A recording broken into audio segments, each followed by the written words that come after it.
this up. Nick told me to hold it against my chin. Yeah, indeed. Let me know if it's too loud or too low.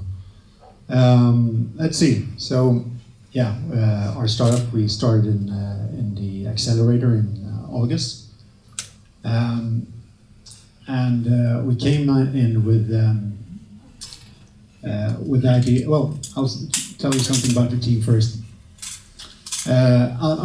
My presentation is basically about the journey that we made for these 5 months. I'm starting with this picture. Shows the 3 of us in the team. And I chose it because it illustrates very well how we divide the workload in the team. So Martin here in the middle, he does most of the heavy lifting. Ulrika helps him out, and I sort of go along for the ride and try to enjoy myself. We started in August with the idea of making it possible for everyone to invest their savings in wind turbines.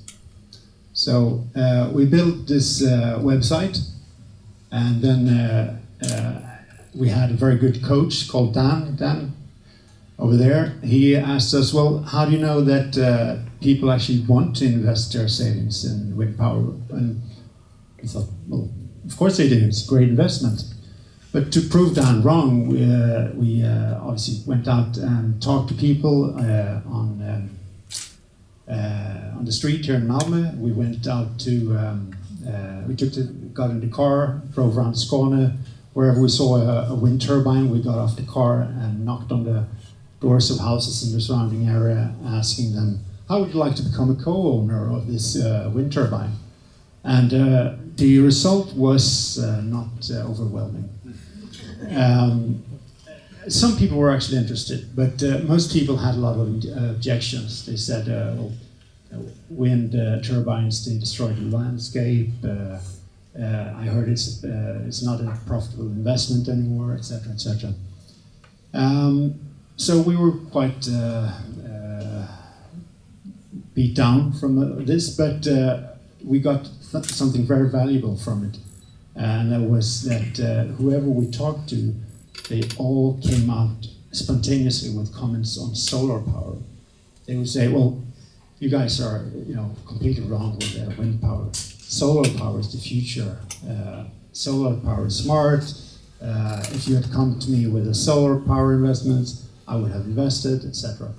So we went back home, and the following day we changed our name from UniWin to Unisol.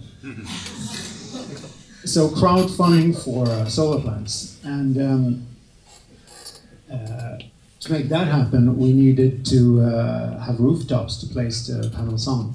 So again, we got in the car, drove around Skåne, talked to local councils, to companies that had big buildings where you could fit solar power, and that also needed a lot of electricity. In the process of speaking to these people, we also took every opportunity to climb up on the rooftops. And at the same time as talking to the building owners, we started on the other side of the equation, investors. So we started advertising to get investors in. And